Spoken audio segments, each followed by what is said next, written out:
Hey there! I'm going to teach you today an art project that's very fun for summer and sunshine and flowers, okay? And this is an almost finished one, alright? You're going to need a piece of paper, and construction paper works best, or watercolor paper. And, but you can use you can just use basic copy paper if you want to.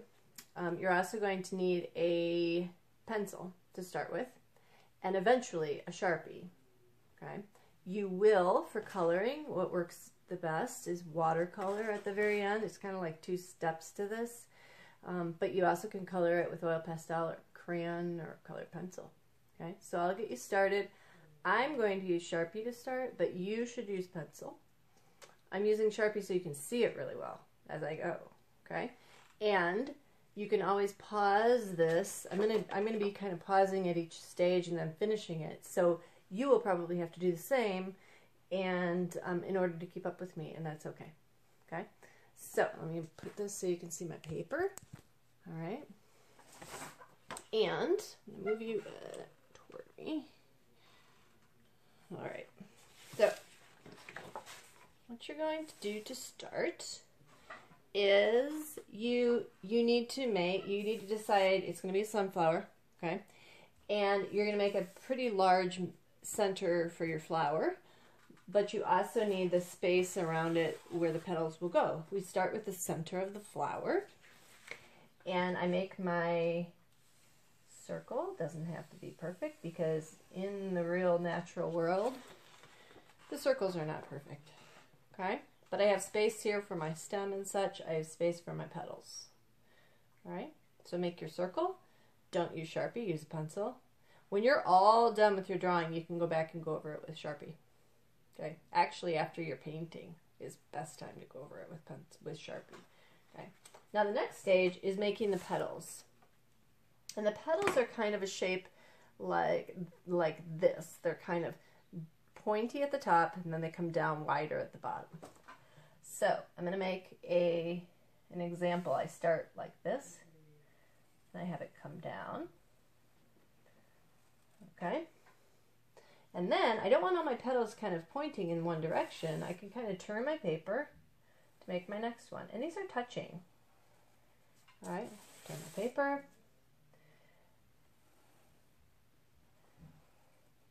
All right, keep going around.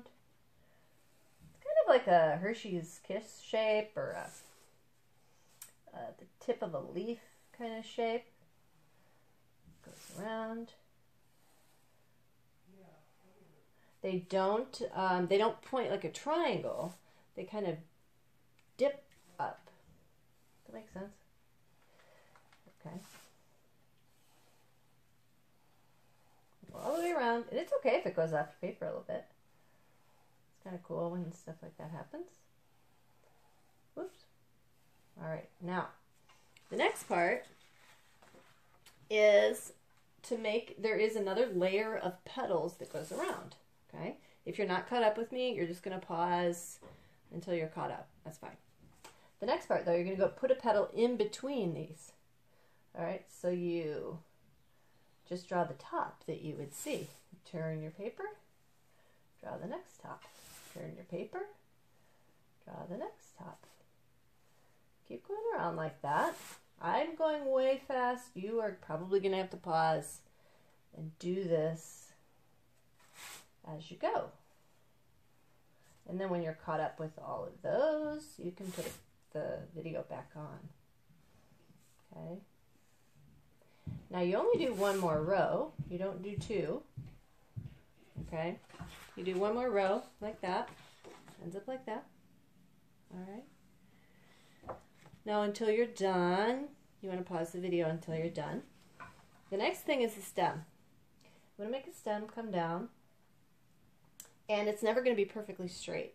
It's going to kind of curve just slightly, not too much. As if it's, you know, because they grow kind of toward the sun a little bit, and it has to be thick enough that we can paint inside or color inside somehow. All right. The next part is the leaves. The leaves are huge on a sunflower. And they're a similar shape to this, except they're going to come back down into a point at the bottom. So I'm going to start way out here. I'm going to make a bump that comes out. And then this one, bump that comes out. Okay, where they grow to the leaf. Turn my paper and do one over here. And then there's going to be kind of a line in the center like this. Like that. Now the last part to the drawing part is to have a, just a second, is to have a seed section that goes around inside, because in a sunflower you can see the seeds quite well. So it's kind of like these little lines in here, and they go around kind of in a circle. They're kind of like little dashed lines that you see. So you start with, they're kind of a curved, not a straight line. And then you make another circle of them going around, okay, and another circle of them. You can make as many as you like, but they do kind of flow in a circle pattern.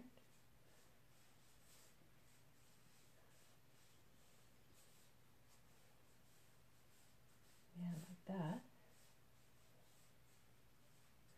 Okay. And you're through with the drawing part of it. All right. Now, the next part of it we'll get to in a minute. Once you get to finish all of that, you can choose to do the Sharpie before you color, or you can do the Sharpie after all the coloring's done. So, I'm going to pause and then come back. Okay, I'm back with my paints. And I have a lot more colors than you do, but I'm going to use the colors that you probably have, which are mainly your primary colors. But we can blend things to create the colors we want. I need to get my dish for blending them up. And what's that? Anyway, okay. So the first thing we're going to do is the background, and then we have to let the background dry. So the background looks best in a blue. So the way that you use watercolors, if you haven't used them in a while, is to wake them up by putting a little water in them. Right? You drip a little water in where you want it, and then let it settle for a minute. When you're doing the background, you want to be using a lot of water. This is a very watery blue in the corner here. Okay, and you spread it around. Sometimes you only need to be adding water, not paint. When you get close to the flower, you have to slow down and try not to go inside the flower.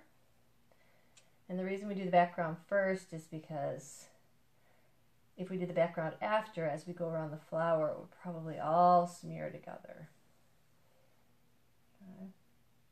And if we go inside the flower a little bit, it's no big deal, because when we paint the flower, it'll all show up. So you'll see that if I only paint with blue, I'm getting too dark. So I'm going to add some water. I can just paint with water like that. Spread it around if it's getting too dark.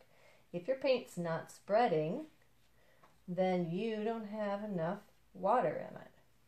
It should easily spread around and fill the space. You want it to be like a see-through blue, right? Like the sky, because that's what it is.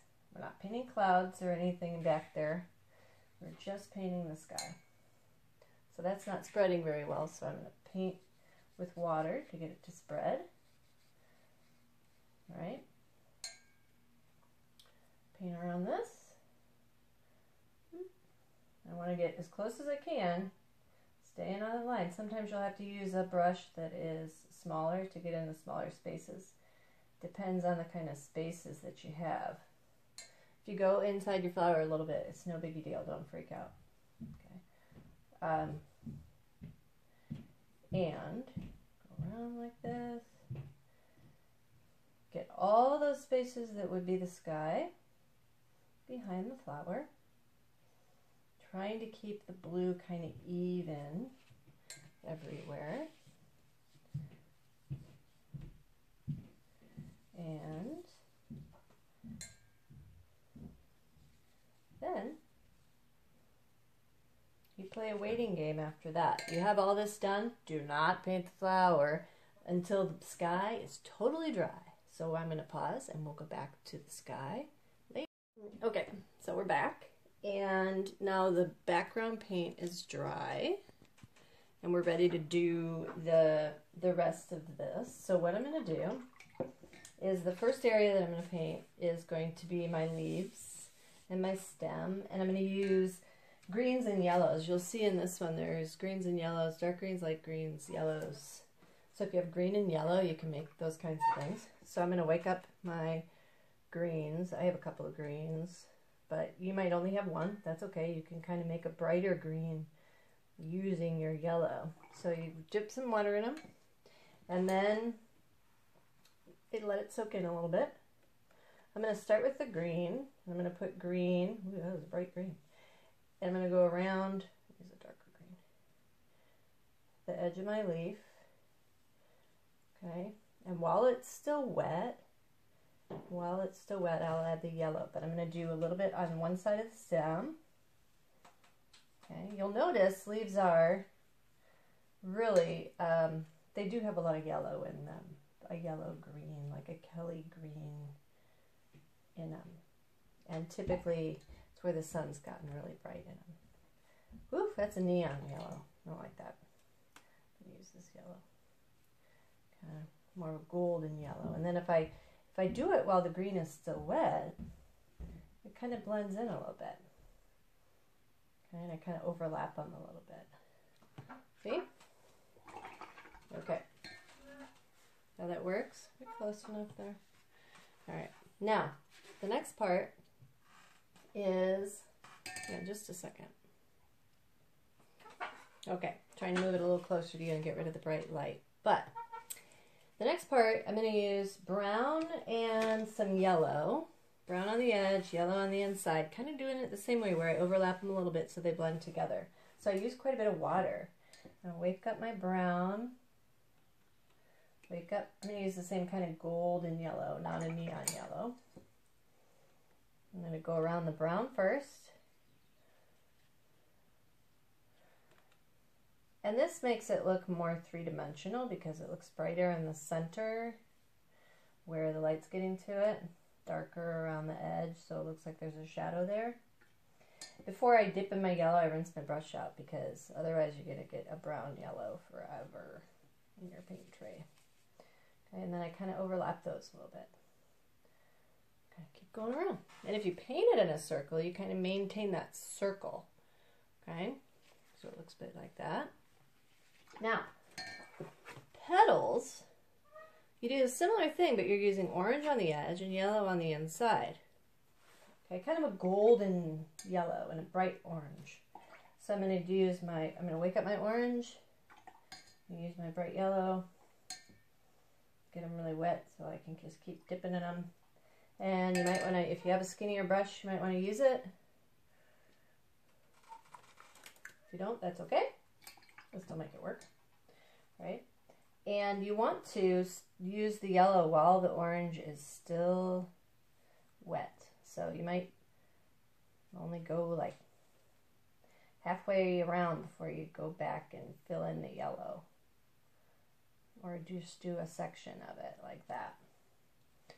Okay. Remember, if it's wet enough, it'll blend. I'm going to rinse my brush, dip in my yellow, and then just blend that with my yellow and let it blend together. It didn't blend very well. So what I can do to make it look like it's blending, add a little bit more orange in there. And then it will look more blended. Okay, might even want to start with my yellow on the next ones. I could try that. Start with my yellow and do the yellow in the middle. Not too dry. If it's not spreading, you don't have enough water, right? Go around like this. And then I add my orange in there. So going either way works. You want to let your the center part, the brown and yellow that you did in the center, you want that to be pretty dry before you start your petals so that it doesn't all smush together, right? That's a drag when that happens. If you have watercolor paper, it doesn't always blend, it doesn't always smush into each other like that. It works a little bit better. This one didn't blend very well, but if I just add a little bit of water, I think it will. Yeah. Just adding a little bit of water. Okay, not too much water. You don't want it to have puddles all over it. Okay?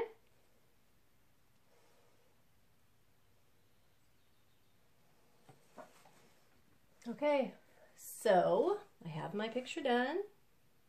Whenever you're finished with artwork, you want it to dry all the way before you sign it, especially, you know, you'll be signing on the blue, so it should be plenty dry. Don't be worried if you have little spots where the paint drips out. It's not really noticeable from far away. If you haven't done the Sharpie around where your pencil lines were yet, then you want to do that before you're really done. And then you sign your name, or however you like to sign your work, down at the bottom where it doesn't distract from the artwork. And you're all ready to hang it up in your house and make everything look beautiful. Have fun!